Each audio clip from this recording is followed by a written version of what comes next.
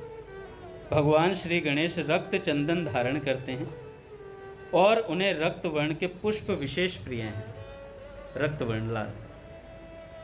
भगवान श्री गणेश अपने उपासकों पर शीघ्र प्रसन्न होकर उनकी सभी कामनाएं पूर्ण करते हैं। कहते हैं एक रूप में भगवान श्री गणेश उमा महेश्वर के पुत्र हैं।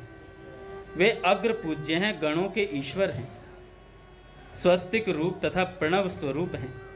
उनके अनंत नामों में सुमुख, एकदंत, कपिल, गजकर्णक, लंबोदर, विकट, विघ्ननाशक, विनायक, धूम्रकेतु, गणाध्यक्ष, भालचंद्र तथा गजानन, ये 12 नाम अत्यंत प्रसिद्ध हैं। इन नामों का पाठ अथवा श्रवण करने से विद्या आरंभ, विवाह, गृह नगरों में प्रवेश, गृह नगर से यात्रा, कोई भी विघ्न जीवन में हो सब हट जाता है। अब मेरे से 12 नाम मत मांगना। तो ये गणेश जी महाराज के विषय में।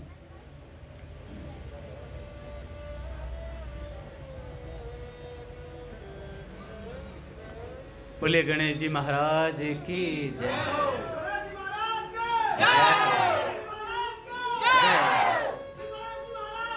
जय। हमारे रघुनाथ जी का जयकारा प्रसिद्ध है गणेश जी महाराज का, और बोल बम। तो कल हम सुन रहे थे स्वामी जी का एक प्रवचन। देखो अब सीरियस हो जाओ थोड़ा, कमर सीधी। अच्छा मेरी भी आपकी भी होनी चाहिए। देखो स्वामी जी महाराज कल कह रहे थे कि गोपाल बार बार नहीं पाएंगे मनुष्य जन्म की मौज।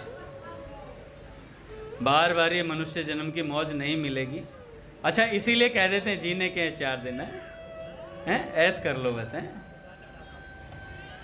चेतन हो जा रे मुसाफिर, गाड़ी आने वाली है। कि जाग जाओ, यमराज कभी भी आ सकता है। एक देवता बिना बुलाए दर्शन देते हैं, श्री यमराज जी महाराज। कोई साधना नहीं, कुछ नहीं, बढ़िया। उनके इलाके में भी जाना हो तो कोई साधना करने की आवश्यकता नहीं, करो जो करना करो अपने आप। अरे पाप करने की जरूरत नहीं पड़ती कलयुग में। जीवन पाप ही है, जीवन ही पाप है। आप कुछ भी कर रहे हो पाप में ही कर रहे हो। केवल हरि का भजन, ये सब कहते हैं ना प्रारब्ध से होता है हरि का भजन। प्रारब्ध से नहीं होता भाई, ये कृपा से होता है। जब महापुरुष और भगवान कृपा करते हैं ना, तब ये भजन का मौका देते हैं। नहीं तो अपना आराम से घूमे, इधर से गए उधर से गए, प्लॉट पे गए, प्लॉट से घर गए, घर से प्लॉट आए, गिरधर को उठा लाए, फिर रघुनंदन को उठा लाए, हैं, फिर मैं आ गया, हैं। ऐसे ही चलता रहता पूरा दिन। यही जीवन है। इससे अच्छा सेवा भी नहीं है। मैं आज गोस्वामी तुलसीदास जी महाराज का, आप सब लोगों को देखना चाहिए, भक्तमाल एक सीरियल आता है, नित्य देखता हूँ। गोस्वामी तुलसीदास जी का जीवन चरित्र चल रहा है। उसमें गोस्वामी जी महाराज अपनी पत्नी में बड़े आसक्त हो जाते हैं। आपने देखा होगा, उसमें पहले चरित्र भी सुना होगा। तो बड़ा सुंदर आज का प्रसंग था। आज मैंने यही देखा, इसलिए बता देता हूँ थोड़ा सा, फिर स्वामी जी का विचार बताऊंगा। इतने आसक्त होते हैं कि वो अपनी पत्नी को अपने उसके मायके भी नहीं जाने देते हैं, जाने ही नहीं देते हैं। वो कितनी बार बुलावा भेजते हैं, भेजते ही नहीं। अच्छा रत्ना ही नाम था, रत्नावली। रत्नावली जी, उनके जो पिताजी थे वो ये सोचते थे घर पे कोई है नहीं, तुलसीदास जी महाराज अकेले थे, तो ये विचार कर लेते थे कि भाई कोई बात नहीं, घर पे कोई है नहीं इसलिए नहीं आने देते होंगे। पर प्रचंड आसक्ति थी महाराज। अब कहेंगे यार तुलसीदास जी महाराज जैसे संत के जीवन में ऐसी आसक्ति, अरे हम सब लोगों को लिए, हमें अकल देने के लिए होता है ये सब संत लीला करते हैं, हम लोगों को शिक्षा देने के लिए करते हैं। अब कोई प्रेरणा ले ले, पहले तुलसीदास जी आसक्त हुए तो पहले मैं आसक्त होऊंगा, होने की जरूरत ही नहीं है ही, होने की जरूरत नहीं है ही, हमें तो छुड़ानी है। वो तो इतने विद्वान थे, फिर माँ जगदम्बा के कहने से विवाह हुआ था। अब क्या हुआ, जब वो बार बार उन्हें मायके नहीं जान देते तो उनके पिताजी हुए, उन्होंने कई बार बोला, तो जब वो गई वहाँ पर बिना बताए चली आई थी तुलसीदास जी महाराज को। जब आ गई इधर तो तुलसीदास जी महाराज एक दिन का भी विरह सहन नहीं कर पाए, इतने आसक्त थे। घर पहुंच गए घर पहुंच गए और पहुंच करके कहने लगे, रत्ना, वो उन्हें पूरी डिटेल नहीं बताऊंगा,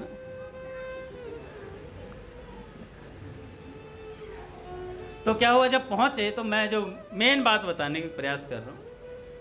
तो जब पहुंचे तो रत्ना जी जब उठी रात्रि में तो उन्होंने देखा कि आप यहाँ, तो उन्होंने कहा कि रत्ना मैं तुमसे बहुत प्रेम करता हूँ। तो उनकी पत्नी को बड़ा क्रोध आया कि मेरे घर वाले देखेंगे तो क्या समझेंगे। तो उन्होंने कहा कि रत्ना मैं तुमसे बहुत प्रेम करता हूँ। तो रत्नावली जी ने कहा कि आप इतने बड़े उच्च कोटि के विद्यावान पुरुष हैं, वो थे क्या, अब तुम्हारी सारी विद्या जाती रही है, मुझे ऐसा लगता है। ऐसा रत्नावली जी ने बोला कि मुझे लगता है आप विद्वान पहले थे, अब नहीं रहे हैं, आपकी विद्या कहीं लुप्त हो गई है। आप जिसे प्रेम कहते हैं वो आसक्ति है, आप जिसे प्रेम कहते हैं वो आसक्ति है। अगर इससे आधी भी राम जी में होती, इससे आधी भी राम जी में होती तो अवश्य मिले भवभीत। हाड़ मांस की देह में तामे ऐसी प्रीत, या से आधी राम में तो अवश्य मिले भवभीत। तो ऐसा ताना मारा महाराज। पूज्य दादा को प्रणाम। तो गोस्वामी जी महाराज तत्काल चल दिए, और जैसे ही रास्ते में जा रहे हैं तो अब उन्हें अपने गुरुदेव के वचनों का स्मरण हुआ है। गोस्वामी तुलसीदास जी को जब रास्ते में जाए तो अपने गुरुदेव के वचन याद आए कि कंचन कामिनी से बचना था। गोस्वामी जी महाराज ने, तुलसीदास जी महाराज, दादा मैं बता रहा था, आसक्त हो गए थे। तो ऐसी बात है महाराज, कलयुग में आसक्ति करनी ही नहीं पड़ती, आते ही आसक्त होते आदमी, वो पैदा ही आसक्त होता है। तो पूज्य स्वामी जी महाराज कह रहे थे कि बार बार नहीं पाएंगे मनुष्य जन्म की मौज, बार बार ये मौका नहीं मिलेगा। अभी हमें ऐसा लगता है कि सब बढ़िया चल रहा है, we are enjoying our life, AC है और ये है और वो है और बढ़िया गाड़ी है। पट खुलेंगे महाराज। माधव कहने जा रहे हैं कि मैं भी सुनूंगा थोड़ा, सुनो। श्री राम जय राम जय जय राम,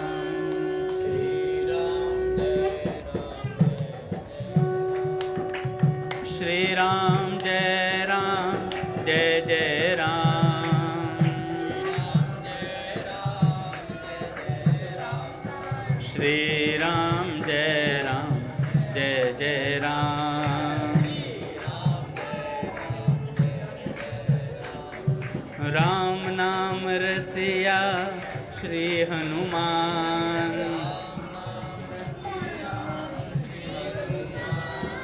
अवध सरयू अति अभिराम। बोलिए राधा माधव सरकार की जय।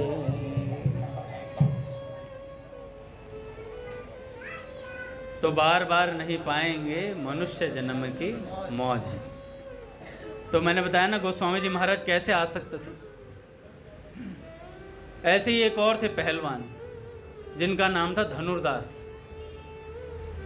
वो अपनी पत्नी में इतने आसक्त थे कि जब बाजार घुमाने ले जाते थे ना, मॉल वगैरह इधर उधर, तो उनके ऊपर छाता करके रखते थे, मतलब धूप ना लग जाए। तो लेकर जाते तो छाता ऊपर और मुख पीठ उधर करके रखते थे दूसरों की तरफ, मुख अपनी पत्नी की तरफ और छाता, मतलब धूप ना लग जाए, सनस्क्रीन लोशन की जरूरत ना पड़े। तो उसे बचाते रहते थे, इतने आसक्त थे। तो एक दिन रंगनाथ भगवान का यात्रा निकल रही थी, तो उस समय अपने रामानुजाचार्य जी भगवान ने देख लिया। उन्होंने देखा ये कौन है, कह रहे महाराज हमारे यहाँ का पहलवान है। कह रहे ये कैसा पहलवान, छाता लिए घूम रहा, ये कैसा पहलवान है। तो देखा तो उसकी बड़ी आसक्ति थी अपनी पत्नी में। आसक्ति आ तो सकती पर जा नहीं सकती, इसका ये विशेष गुण है। इसलिए संतों ने बताया कि इस आसक्ति को मोड़ देना है। किधर? संतों की तरफ मोड़ना है, संतों की तरफ मोड़ना है। संत में आसक्ति भगवान में आसक्ति करा के ही छोड़ती है। संत में आसक्ति का फल ही भगवान का दर्शन है, भगवान में आसक्ति, ऐसा संतों ने कहा। तो धनुर्दास जी बड़ा ध्यान रखते अपनी पत्नी का, तो रामानुजाचार्य जी महाराज ने देख लिया और उन्होंने कहा कि भैया ऐसा आशिक, ऐसा कोई प्रेमी अगर भगवान में लग जाए तो काम हो जाए। तो रामानुजाचार्य जी महाराज ने कहा कि इन्हें बुला के लाना, पहलवान जी को आज हमारे पास मिलवाना हमसे। तो उनके पास न्योता भेजा गया, उन्हें कहा कि ऐसे ऐसे आचार्य बुला रहे हैं आपको। तो उन्होंने कहा मुझसे कोई गलती हो गई है क्या जो मेरे को बुलाया जाए। उन्हें लगा, डर लग रहा था थोड़ा सा। तो उन्होंने कहा चलो ठीक है आऊँगा। तो आए, और इधर रामानुजाचार्य जी महाराज आज भगवान से प्रार्थना कर रहे थे कि नाथ आज एक जीव पर आपको कृपा करनी है। तो धनुर्दास जी जब पहुँचे तो उनको रामानुजाचार्य जी महाराज ने कहा कि तुम इतना ये छाता सा लेके क्यों घूमते रहते हो। कह रहे महाराज मुझे अपनी पत्नी से सुंदर कोई दिखाई देता ही नहीं है, तुझ में रब दिसदा है यारा, मैं क्या करूँ। तो रामानुजाचार्य जी महाराज ने कहा आज तुम्हें रब दिखाएंगे, फिर पता चलेगा किस में रब दिसता है। तो रामानुजाचार्य जी महाराज ने कहा ठीक है आज तुम ऐसा करना, सायंकाल में जब आओगे दर्शन के लिए तो आना, मैं तुम्हें तुम्हारी पत्नी से भी सुंदर कोई दिखाऊंगा।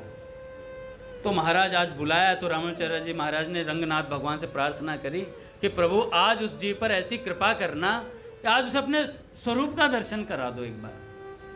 और महाराज धनुर्दास जी आए और जैसे ही उन्होंने रामानुजाचार्य जी महाराज ने कहा एक बार दर्शन करो भीतर, देखा तो महाराज आज साक्षात भगवान वहाँ प्रकट होकर उन्हें दर्शन दे रहे थे। धनुर्दास जी महाराज ने जैसे ही देखा और महाराज मूर्छित होकर गिर पड़े। ऐसी कृपा हो गई आचार्य जन की कि तत्काल दर्शन हुआ।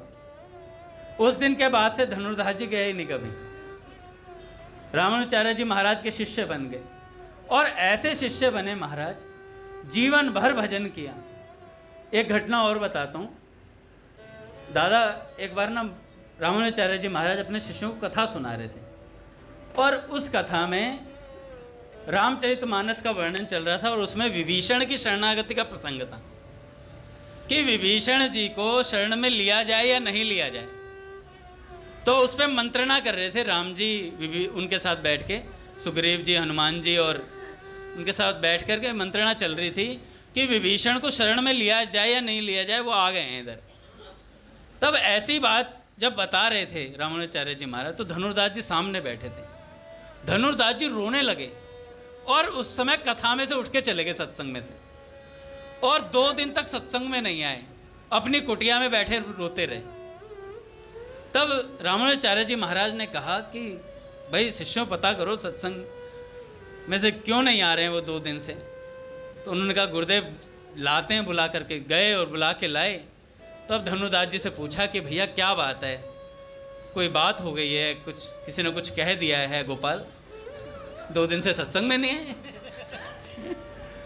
तो पता चला ये भाव में थे भैया।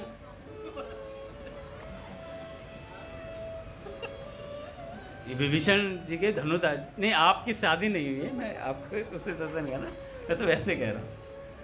तो धनुर्दास जी ने कहा रामानुजाचार्य जी भगवान से कि भगवान, बात ऐसी है कि विभीषण जी जो लंका में रहकर राम नाम जपते हैं, निरंतर नाम जपते ही रहते हैं, उन्होंने कभी भय नहीं माना किसी बात का। ऐसी विपरीत परिस्थितियों में जो नाम जप करते हैं, उनकी शरणागति पर प्रश्न चिन्ह है। तो मुझ जैसे जीव का क्या होगा, मुझ जैसे जीव का क्या होगा। तब ऐसी बात बोली तो उन्होंने कहा कि कोई बात नहीं, तुम्हें भी शरण मिलेगी।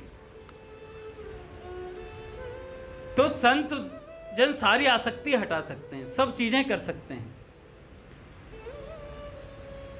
बड़ी से बड़ी आसक्ति संतों के प्रभाव से दूर हो जाती है। जब कब बहुकाल करे सत्संगा, कहते हैं कि इससे अवश्य मोह भंग हो जाता है निरंतर सत्संग करने से। भगवान शंकर समाधि में बैठते हैं तो समाधि में लीन हो जाते हैं, राम नाम जपते हैं तो राम नाम में लीन हो जाते हैं। अच्छा, राम नाम से हटते हैं, समाधि से हटते हैं तो कथा कहना शुरू कर देते हैं, नहीं तो कथा सुनना शुरू कर देते हैं। यही उनका जीवन है शंकर भगवान का, कि तुम पुनि राम राम दिन राति। ऐसे ही जीवन चलता रहता है शंकर भगवान का। बार बार कथा कहते हैं, सुनते हैं, कहते हैं, सुनते हैं, राम नाम जपते रहते हैं पूरा जीवन। कभी अघाते ही नहीं है, बोर ही नहीं होते वो कभी, क्योंकि उन्हें इतने अच्छे लगते हैं राम जी के चरित्र, भगवान का चरित्र इतना प्यारा लगता है कि अघा नहीं पाते हैं।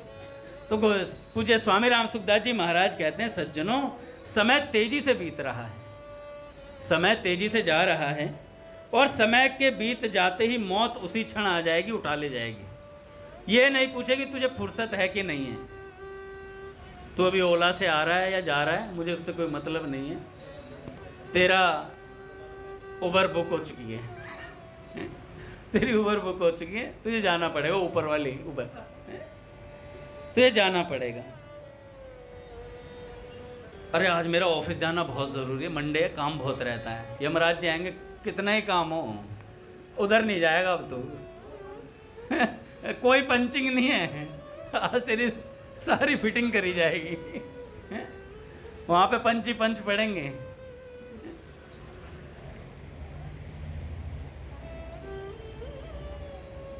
अच्छा, भय बहुत ज़रूरी है दादा, भय भी न होए न प्रीत। अब मुझे समझ में आता है किसी को ज़्यादा निश्चिंत नहीं करना चाहिए। मुझे ऐसा लगता है कि किसी को आश्वासन दे दो कलयुग के इसमें, तो वो आश्वासन का फायदा उठा सकता है। उसे डराओ, डरा डरा के जब तक उसका भगवान के नामों में, भगवान के उसमें आसक्ति ना हो जाए चरित्रों में, तब तक उसे कोई आश्वासन मत दो। और जब आसक्ति हो जाए तब कह दो, बेटा अब तू जीवों का कल्याण कर सकता है, तेरे में वो सामर्थ्य आ चुका है। तो ऐसे महाराज, भय भी ना होए ना प्रीत, बिना भय के प्रीत नहीं होती। इसलिए संत महात्मा लोग पहले, अभी नारायण प्रभु को मैं बोल दूं, नारायण प्रभु तुम्हारा कल्याण है, तुम्हें साक्षात भगवान राधा माधव सरकार लेने आएंगे और सीधा अपने निकुंज में प्रवेश करवाएंगे। तुम सखा सखी जो बनना चाहते हो वो बनोगे, कुछ मत करो, कल से ही आना छोड़ दे। और फिर इन्हें कोई ज्ञान दे। गिरधर प्रभु कहें, भैया सत्संग में नहीं आ रहे हो आप कई दिनों से, सत्संग तू सुन, कल्याण हो चुका है मेरा, सत्संग तू सुन। जिस सत्संग को सुनने से मुक्ति मिलती है वो मुक्ति मेरे चरणों की दासी है। उधर से फिर माधव कहते हैं, तेरा दास बना मैं निकालूंगा। फिर भगवान आते हैं। एक बड़ा अच्छा मैसेज था, पता नहीं मेरे को ध्यान नहीं आ रहा अभी। एक संत कह रहे थे कि जब कोई कृपा, मतलब कोई नहीं भरोसे होता तो फिर भगवान उसे अच्छे से सुधारते हैं, फिर न्याय करते हैं उसके साथ। भगवान न्याय के विधान में आता है, और जब कोई न्याय के विधान में आता है तो उसे सजा भरपूर मिलती है। या तो हम जज के रिश्तेदार बन जाएं कि भाई रिश्तेदारी में आ जाए तो वो थोड़ी रियायत कर दें। तो स्वामी जी महाराज कहते हैं, रघुनाथ जी आप यहाँ आ जाओ पिलर के पास, आपको आगे करने की आवश्यकता ही नहीं पड़ेगी किसी को। सच बता रहा हूँ रघुनाथ जी, ये अपने आप सेट हो जाते हैं अपने आप। बस आपके पाँव की दिक्कत है, आपके पाँव के ऊपर बैठ जाते हैं कई बच्चे। क्या करते हैं, आगे आएंगे रघुनाथ जी और यूं धप्प से मारेंगे, रघुनाथ जी के पैर पे बैठे, इसलिए रघुनाथ जी आगे आगे करते रहते हैं। बैठना नहीं है उनके पैरों पे, उनके पैर छूने हैं। कई बच्चे तो प्रणाम करते हैं तो कमर पे ही हाथ लगा देते हैं, हरे कृष्ण अंगद जी। मैं बहुत बढ़िया भाई, मैं को मुंह पे ही मार दे।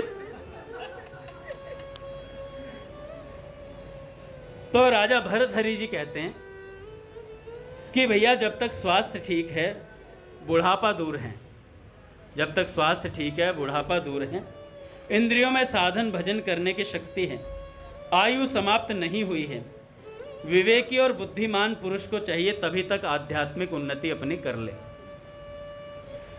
बड़ा भारी प्रयत्न करें साधक। अच्छा, भारीपना कुछ है ही नहीं, सब हल्का ही हल्का है दादा। जिसका लक्ष्य निर्धारित हो जाता है उसको सब हल्का लगता है। भाई जिसने IPS IAS बनने की ठान ली है उसे तो ऐसा लगता है कि यार ये भी याद कर लूँ, ये भी याद कर लूँ, ये भी याद कर लूँ, सब फटाफट याद करता रहता है वो फटाफट, क्योंकि उसका लक्ष्य निर्धारित है। ऐसे ही जिसका लक्ष्य भगवान है उसे सारी साधनाएं, सारा सत्संग ऐसा लगता है आ हा, आनंद मनाता वो, हर चीज में आनंद रहता है उसके जीवन में। क्योंकि घर में आग लग जाने पर कोई कुआं खुदवा के जल निकाले कि बुझानी है आग, तो ऐसा नहीं होगा। स्वामी जी महाराज कहते हैं कि भैया जल्दी से परिश्रम किया जाए, कब तो कुआं खुदेगा, कब जल आएगा, इतने तो घर फूक जाएगा। आयु तो जल्दी जल्दी खत्म हो रही है, इसलिए जल्दी से जल्दी अपने उद्धार के लिए चेष्टा करनी चाहिए। आध्यात्मिक उन्नति के लिए देर नहीं करनी चाहिए साधक को। दूसरे जो सांसारिक काम हैं वे आप करेंगे तो भी हो जाएंगे, और आप नहीं करेंगे तो भी हो जाएंगे। करेंगे तो भी हो जाएंगे और नहीं करेंगे तो भी हो जाएंगे, क्योंकि इनको आपके बेटे पोते वो करेंगे फिर भाई। परंतु आपका कल्याण कौन सा बेटा और पोता करेगा? आपका कल्याण आपको ही करना पड़ेगा। आपके पास हजारों लाखों की संपत्ति है, बड़ी बड़ी कार और कारोबार हैं, किंतु आपका शरीर जा रहा है और पीछे कोई कुटुंबी भी नहीं है, तो जितना धन है उसको राज्य संभाल लेगा। आपकी मिलों फैक्ट्रियों को राज्य चला लेगा अपने आप। पर आपके उद्धार में कमी रहेगी तो उसकी कौन पूर्ति करेगा? आपके उद्धार में कमी रहेगी तो उसकी पूर्ति कौन करेगा? यह काम दूसरों से होने वाला नहीं है सज्जनों, इस काम को तो आप स्वयं ही करेंगे तभी होगा। इसलिए मनुष्य को चाहिए जितने भी काम हैं उनकी ओर ध्यान न देकर केवल एक आध्यात्मिक उन्नति की ओर ही ध्यान दे। कोटि त्यक्त्वा हरिम स्मरेत, करोड़ों काम छोड़कर भगवान का भजन करना चाहिए। दूसरे मौके तो हर एक को मिल जाते हैं, पर यह मौका बार बार नहीं मिलता है। खाना पीना ऐश आराम करना आदि तो मनुष्य क्या पशु पक्षियों में भी हो जाता है, परंतु आध्यात्मिक उन्नति मनुष्य ही कर सकता है। सज्जनों, इसलिए बड़ी सावधानी से काम लेना चाहिए। आज तक का समय जितना चला गया सो चला गया। विचार करने से दुख होता है। संतों ने कहा है कि बिना भजन के जो दिन गए वे हमारे हृदय में खटकते हैं। किंतु भाइयों अब क्या होगा? किंतु भाइयों अब क्या होगा? अब पछताए होत क्या जब चिड़िया चुग गई खेत। समय चला गया, उसके लिए पछताने से क्या लाभ है? जो समय बचा है गई सो गई, अब राख रही को। जो समय बचा हुआ उसे रखना है। इसमें जितना हो सके उतना भजन करना है। पूरे सावधान हो जाएं। अगर सावधान हो जाएं तो हमारा जीवन अभी सफल हो जाएगा, अभी के अभी सफल हो जाएगा। एक भक्त हुई प्रेम माधुरी बाई जी, जयपुर दरबार के पारिवारिक चिकित्सक थे एक नारायण दास। जयपुर में उनका बड़ा सम्मान था। उनके एक पुत्र और 3 कन्याओं ने जन्म लिया, जिन 3 कन्याओं में से ये प्रेम माधुरी बाई जी बनी। मझली कन्या धनवंती बाई का जन्म चैत्र शुक्ला सप्तमी को हुआ 1956। डॉक्टर नारायण दास कट्टर आर्य समाजी थे। घर में उनका बड़ा शासन था, पर मंदिर में या श्रीमद् भागवत आदि की कथा में जाने की परिवार के सभी लोगों को मनाही थी। सभी लोग को जाने से मना करते थे। अल्प अवस्था में ही जो ये धनवंती बाई थी, इनका विवाह हो गया। जब वे 16 वर्ष की ही थी, उनके पति का स्वर्गवास हो गया। वे मायके जाकर रहने लगी। उनके मन में सदा उदासी छाई रहती। संसार सूना सा लगता, उजड़ा उजड़ा सा लगता। एक दिन वे अपने घर की छत पर टहल रही थी। घर के सामने डिग्गी नोहरा में वृंदावन की एक रास मंडली आई हुई थी और रास मंडली कृष्ण सुदामा लीला कर रही थी। लीला छत से दिखाई दे रही थी। धनवंती बाई मंडली के श्री कृष्ण स्वरूप की अनुपम माधुरी को देख करके, वेशभूषा और उनका अनोखा नृत्य गीत, हाव भाव देख करके बड़ी मोहित हुई। सुदामा के प्रति उनका वात्सल्य देखकर, भगवान श्री कृष्ण का वात्सल्य देख करके, दैन्य और प्रेम के वशात देख उन्हें ऐसा लगा कि उन्हें एक नई दिशा मिल गई है। उनके मृत देह में नए प्राणों का संचार हो गया है। अब प्रेम माधुरी बाई ने जब ये देखा सुदामा जी को भगवान इतना प्रेम कर रहे हैं, क्योंकि वो आर्य समाजी थे उनके घर के सब, उन्होंने जीवन में कभी ये सोचा ही नहीं था कि भगवान से ऐसा प्रेम भी हो सकता है, भगवान से मैत्री भी हो सकती है किसी की। इस तरीके के विचार ही नहीं सुने थे। पर आज जब ये दृश्य देखा तो उनके मन में एक भाव आ गया। क्या भाव आ गया? मैं भगवान को केवल सृष्टि का रचयिता मानती थी, त्रिलोकी का अधिपति मानती थी, शासक मानती थी, पर वे तो भक्तों से बड़ा प्रेम करते हैं, सखा मानते हैं और बंधु हैं। मैं उन्हें केवल आप्तकाम, आत्माराम और निर्मोही जानती थी, पर वे तो बड़े करुणामय और लीलामय हैं। जो उन्हें सुदामा की तरह अपने भाई बंधु कुछ मान लेता है, वे उसे अपने भक्त वात्सल्य के कारण उससे वैसा ही संबंध मानने के लिए तैयार रहते हैं।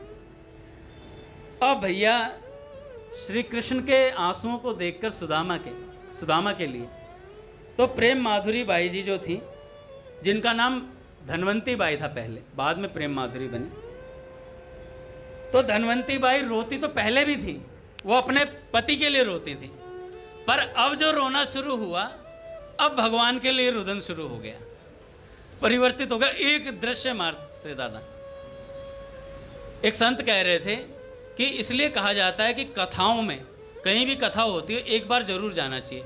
ना जाने कौन सा दृश्य हमारे मानस पटल पर छप जाए, कौन सी भगवान की ऐसी वार्ता हमारे हृदय को छू जाए कि जीवन बदल जाए। एक क्षण लगता है रघुनंदन जीवन बदलने में, अगर महापुरुष कृपा करें। आपसे अच्छा कोई नहीं जानता उसे।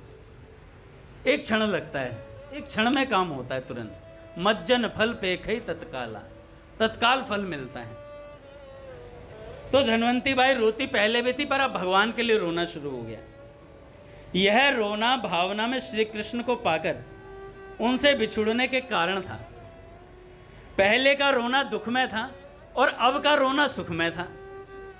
अब का रोना सुखमय था और पहले का रोना माया का परिणाम था और अब का रोना विलक्षण था। यह रोना योग माया का वरदान था। पहले का रोना मिथ्या था, पर धीरे धीरे अब उनका जो रुदन है भगवान कृष्ण के चरणों में प्रेम प्रकट करने वाला था। बहुत दिन तक घर के लोग धनवंती बाई को संसार से उदासीन समझते रहे। अनमनी और रोती धोती देखकर उनके वैधव्य को ही इसका कारण समझते रहे। पर उनके मौसेरे भाई शुक्र संप्रदाय के संत श्री रूप माधुरी जी, ये प्रेम माधुरी जी के मौसेरे भाई थे। तो उन्होंने आकर एक बार देखा तो वो समझ गए कि ये पहले रोना बेशक पति के लिए था, लेकिन अब ये रोना भगवान के लिए है। तो उन्हें समझते देर न लगी उनकी व्यथा का वास्तविक स्वरूप क्या था। उन्होंने उन्हें सांत्वना दी, उपदेश दिया शुक्र संप्रदाय की रस साधना से अवगत कराया प्रेम माधुरी जी ने, रूप माधुरी जी ने, और अपने गुरुदेव श्री सरस माधुरी जी के पास ले गए। बहुत दिनों तक घर के लोग धनवंती बाई को संसार से अनमना समझते थे। जन्म जन्मांतर से भूली भटकी प्रेम माधुरी बाई को रास्ता मिल गया, और मिल गया एक परम अनुभवी सिद्ध महापुरुष का पारमार्थिक बल। वे जगत को पीठ दिखाकर भगवान के मार्ग पर चल दिए लगातार। उनका दीवानापन उनके माता पिता को अच्छा न लगा।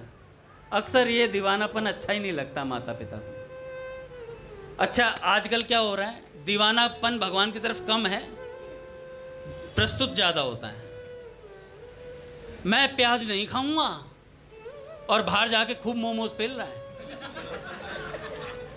बाहर जाके खूब मोमोज, और घर में आते मैं मंदिर जाता हूँ नारदे निकुंज में, एक प्याज आ गया, हाहाकार मचा देते, थाली यूं हवा में जाती है जैसे मोगली का पंजा जाता था। मोगली का पंजा, ऐसा मतलब दिखावा ज़्यादा। 4 दिन मंदिर आएंगे और उसके बाद घर वालों को ऐसे बताएंगे, तुम तो निरे संसारी हो, इस संसारी नहीं पैदा करें महानुभाव जी। भैया, हमारे माँ बाप जो हैं, जिन्होंने शरीर दिया है, उनके प्रति कृतज्ञ भाव रहना चाहिए हमारा। हमेशा मन में भाव रहे कि भैया जिस शरीर से हम भगवान की प्राप्ति करने जा रहे हैं, वो शरीर किसी का दिया हुआ है, वो किसी का दिया हुआ है। अब वो जो प्रेम माधुरी जी थी, उनके माता पिता समझते नहीं थे। मैं बता रहा था, अब आजकल सभी ये सोचते हैं 2 माला कर ली, समझते नहीं है मेरे मम्मी पापा मुझे तो घर छोड़ के चला जाना चाहिए या चली जाना चाहिए। 2 माला करी, वो बालकृष्ण दास जी महाराज कहा करते थे, छिपकली के पेशाब जितने 2 आंसू निकल गए, अपने आप को सिद्धावस्था में ही साबित कर देते हैं। दादा, 2 छिपकली के पेशाब की तरह आंसू निकले और अपने आप को सिद्ध अवस्था में प्रस्तुत कर देते हैं। महाराज जी तो देखते, महाराज जी कहते हैं खूब भजन करो। घनश्याम दास ठाकुर जी महाराज पद लिखने के लिए बैठ गए कि महाराज जी पद को स्फूर्णा हो रही है, मैं पद लिखना चाहता हूँ। महाराज जी ने कहा हरे कृष्ण महामंत्र करो, अभी जब लिखवाने होंगे ठाकुर जी अपने आप लिखवा लेंगे भगवान आपसे। उन्होंने गुरु जी की बात मानी और तत्काल महाराज छोड़ दी बात, उसको बात ही छोड़ दी कि पद लिखने। अब क्या हुआ, दीवानापन माता पिता को अच्छा नहीं लगा। वे जब कभी गुरुदेव के सत्संग में भी चली जाया करती, यह भी उन्हें अच्छा न लगता। उनको खरी खोटी सुननी पड़ती थी। अब सब अपने ऊपर ले रहे होंगे, मुझे भी सुननी पड़ती है, मुझे भी सुननी पड़ती है। एक बार वे बहुत बीमार हो गई। अच्छा, सुननी पड़ती है, सुनो, सुननी पड़ती है, सुनो, सुनने से साधक पक्का होता है। पूज्य प्रेमानंद जी महाराज कहते थे, बड़ा बिलख रहे हो, सुन नहीं पा रहे हो, मैं अभी कुछ कह दूंगा तो उठ के चले जाओगे। महाराज जी जब अपने शिष्यों को पीटते हैं, दादा बताया था ना, जो जब गए थे वो बता रहे थे अपने भैया कि एक शिष्य ने कुछ गलती कर दी, किसी आगंतुक से कुछ गलत तरीके से बोल दिया, तो जैसे ही बोला तो उसके बाद महाराज छड़ी लेके वृक्ष से बांध के ऐसी पिटाई करी है, खूब अच्छे से तोड़ा। श्री हरिवंश, श्री हरिवंश, श्री हरि, ताड़ ताड़ ताड़ श्री हरिवंश, खूब श्री हरिवंश निकला। तो भैया ये संतों की मार जो है ना, बड़ा काम करती है। तो सुनना चाहिए साथ, कहे घर वालों की क्यों सुने? अरे ये भगवान में लगाने के लिए परिस्थिति पैदा की गई है।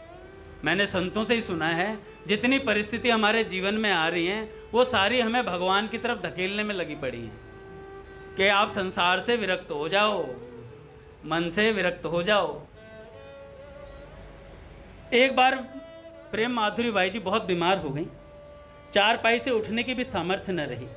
उसी अवस्था में एक दिन वे गुरुदेव के दर्शन के लिए, सुनना बहुत अच्छे अच्छे अनुभव हैं, 5-10 मिनट लूंगा दादा। तो दर्शन के लिए व्याकुल होकर अपने गुरुदेव का चिंतन करने लगी। गुरुदेव उस समय अपने स्थान पर भक्त मंडली के साथ सत्संग कर रहे थे। इधर प्रेम माधुरी बाई जी अपने घर पर हैं, उधर उनके गुरुदेव सत्संग कर रहे हैं। सत्संग में बैठे बैठे गुरुजी ने कहा, भक्तों से बोले सबसे, मुझे धनवंती याद कर रही है, मुझे धनवंती याद कर रही है, चलो उसे देखकर आते हैं। उसे देखकर उन्हें सहसा बिना निमंत्रण आया देख गुरुदेव पहुंच गए वहां पर, और घर वाले अस्त व्यस्त से हो गए, कह रहे इतने बड़े संत एकदम से कैसे आ गए। धनवंती ने उठकर उन्हें प्रणाम करने की चेष्टा की। वे उन्हें उठने के लिए निषेध करते हुए सिराने जा बैठे गुरुदेव श्री सरस माधुरी जी। उनके मस्तक पर हाथ फेरते हुए आंख मीचकर कुछ देर बैठे रहे गुरुजी। फिर बोले, शुकदेव जी की कृपा से यह ठीक हो जाएगी, क्योंकि शुक्र संप्रदाय के आचार्य हैं ना, कि शुकदेव जी की कृपा से यह ठीक हो जाएगी। इसका वृंदावन वास होगा और बहुत से लोगों को इसके द्वारा लाभ प्राप्त होगा जीवन में। घर के वातावरण से ऊबकर धनवंती बाई ससुराल चली गई। यद्यपि वहां उनकी सेवा पूजा में कोई रोक न थी, वहां भी वह हर समय भगवान में लगे रहने के कारण भार स्वरूप समझी जाने लगी। संसार का प्रत्यक्ष रूप है, वहां भी उन्हें भारी समझते। अब झाड़ू ना करे, पोंछा ना करे, कुछ ना करे, बोझ ही लगता है आदमी। तो उन्होंने वहां का वातावरण भी उन्हें दुखदाई प्रतीत होने लगा। पर वे क्या कर सकती थी। संभ्रांत परिवार की उस विधवा युवती के लिए ससुराल और मायका छोड़कर दूसरा स्थान ही नहीं था कोई जहां वे शरण ले सकती। वह फिर मायके चली आई वापस, पर उनका मन अब वृंदावन के लिए छटपटाने लगा। वृंदावन के लिए छटपटाने लगा। एक दिन उसने देखा कि उसके घर के सामने से पुलिस पकड़कर लिए जा रही है किसी को, एक युवक और एक युवती को, जो अवैध रूप से एक साथ रहने के दोषी पाए गए हैं, जिसे आजकल हम लिव इन रिलेशनशिप कहते हैं। अवैध रूप से एक साथ उसके रहने के दोषी पाए गए, तो उन्हें पुलिस पकड़कर ले जा रही थी। मार्ग में लोग पुलिस से कह रहे थे, भाई ये दोनों अबोध हैं, नासमझी के कारण कुछ गलती कर बैठे हैं। यदि यह पश्चाताप करें और एक दूसरे का संग छोड़ने को राजी हों तो इन्हें छोड़ दो। पर वे दोनों कह रहे थे, पुलिस हमें छोड़े या न छोड़े, जेल में ठूंस दें या फांसी दे दें, हम एक दूसरे को नहीं छोड़ सकते हैं, जीना सिर्फ तेरे लिए। ऐसी जिद पकड़े बैठे थे, खूब जिद पकड़े बैठे थे। और आजकल के पढ़े लिखे लोगों को बोल दिया जाए ना, ये क्या सब चल रहा है, अरे तुम विलेजर हो क्या? विलेजर मतलब गांव के हो क्या? हैं? मैं एक बार ऑफिस में था, तो ऑफिस में जब ज्वाइन किया था मैंने ऑफिस में नोएडा में, तो दादा दो लड़के मेरे को कहा कि चल लंच में घूमे आते हैं। मैंने कहा चल भाई, मेरा भी टांग खुल जाएगी थोड़ी। चल मैं चला साथ में, तो जाते ही उन्होंने सिगरेट जला ली। मैं कहा भाई मैं जा रहा हूँ। कह रहे लोगे नहीं क्या? वो है गोरखपुर का रहने वाला वो लड़का, उसकी भाषा ही ऐसी थी, मैं उसी भाषा में बता। कह रहे अरे सिगरेट नहीं लोगे? मैंने कहा भाई मैं ये सब नहीं पीता। तो फिर क्या कहता है, अरे सॉफ्टवेयर इंजीनियर हो के तुम सिगरेट नहीं पीते हो, विलेजर हो क्या? मैंने कहा मैं क्या बोलूं तुझे। फिर मैंने उसे बोला, मैंने कहा कोई विलेजर की कोई बात नहीं, ये सब काम तुम ही करो, तुम बड़े सॉफ्टवेयर इंजीनियर हो, मैं थोड़ा छोटा हूं। तो थोड़ा अनपढ़ समझते हैं। हरिजन तो हारा भला, जीतन दे संसार, जीता जम के द्वार है, हारा हरि के पास है। तो भैया हारा ही भले हम, संसार से हार तो कोई दिक्कत नहीं है, हरिजन तो हारा भला।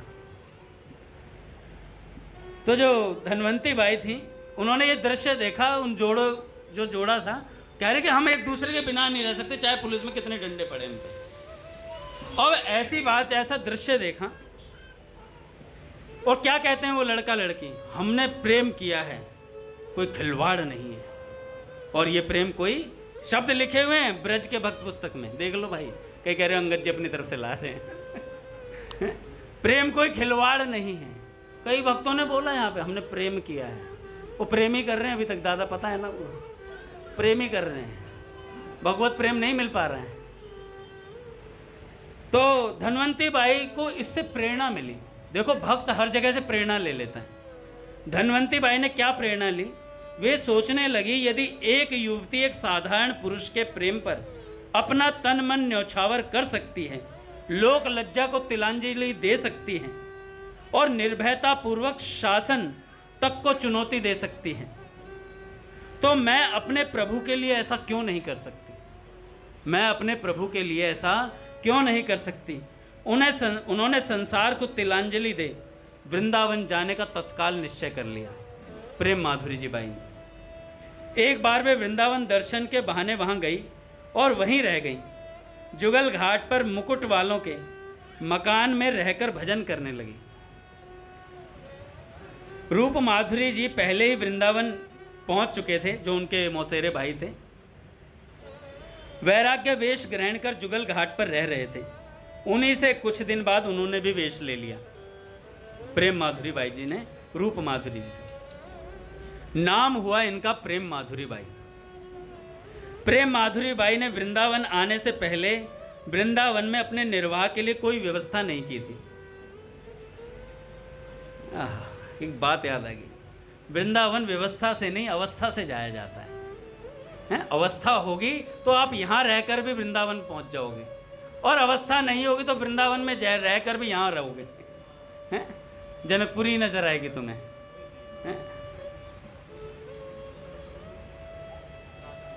वे अपने साथ कुछ नहीं लाई थी, ना आलू के पराठे के लिए आलू, ना आटा, कुछ नहीं। उनके विधवा होने के बाद उनकी ननद ने सोने की चूड़ियां उन्हें पहना दी थी। पूर्वाश्रम की उस स्मृति को भी वे अपने पास क्यों रखती? उन्होंने उन्हें बेचकर वैष्णव सेवा के कार्य में लगा देने का निश्चय किया। वृंदावन में उनके गुरु भाई गुरु बहनों ने अक्सर आया करते थे। उनके ठहरने के लिए कोई उपयुक्त स्थान नहीं था। उन्होंने चूड़ियां बेचकर एक जमीन मोहल्ले में खरीदी। दूसरे लोगों ने उस पर एक एक करके कई कमरे बनवा दिए। वही स्थान आज शुक भवन के नाम से प्रसिद्ध है वृंदावन में। प्रेमानंद जी महाराज कह रहे हैं कि आज ही तो व्यवस्था देख रहे हो, इतनी बढ़िया सब कुछ चल रहा है। जब हम यहाँ थे तो कोई आश्रमों में घुसने नहीं देता था। कहते थे कि भैया दवाई लगेगी, दोनों किडनी फेल हैं, खर्चा करवाएगा आश्रम में रहेगा तो, इसलिए आश्रमों में से पूज्य महाराज जी को निकाल दिया जाता था। कहते हमने तो जमुना जी के किनारों पर जीवन काटा है। इस प्रकार प्रेम माधुरी बाई जी के रहने की व्यवस्था हुई, पर जीविका निर्वाह के लिए कोई निश्चित व्यवस्था न थी। उनके बहनोई मुंशी नानक राम जी जौहर जयपुर स्टेट के मंत्री थे। उन्होंने घर की संपत्ति में से अपना हिस्सा दिलवाकर, उनका हिस्सा दिलवाकर, प्रेम माधुरी बाई जी का हिस्सा दिलवाकर उनकी व्यवस्था कर दी। इस प्रकार सब व्यवस्था हो गई। अब प्रेम माधुरी बाई जी अपने हाथों से सब प्रसाद बनवाती। समय हो रहा है, कल दादा पूरी करता हूँ, थोड़ा लंबा है, थोड़ा सा बताता हूँ फिर पूरा करता हूँ। तो इस प्रकार उनके रहने की व्यवस्था हुई। प्रेम माधुरी बाई नित्य यमुना स्नान करती, अपने हाथ से चक्की पीसती और बड़ी साफ सफाई से रसोई तैयार करके ठाकुर को भोग लगाती। गुरु भाई एक मास्टर मूलचंद जी थे, वे भी वृंदावन में रहकर भजन करते थे। वे बाई से बहुत प्रभावित थे। बाई जी ने उन्हें भी वेश ले लेने का परामर्श दिया। उन्होंने कहा मैं वेश लूँगा तो आपसे ही, अन्य किसी से नहीं लूँगा। दैन्य की मूर्ति बाई जी तो किसी को दीक्षा या वेश देती ही नहीं थी। उन्होंने उनसे भी वेश देने को मना कर दिया, पर स्वप्न में श्री सरस माधुरी जी ने उन्हें आज्ञा कर दी कि इन्हें वेश दे दो। तब उनकी दीक्षा हुई और उनका नाम रखा गया श्रीमती शरण जी। ये श्रीमती शरण पूज्या प्रेम माधुरी बाई जी के साथ जीवन भर रहे, सब सेवाएं इनके साथ ही करते थे। आगे का सत्संग हम कल सुनेंगे। बोले भक्तवत्सल भगवान की जय।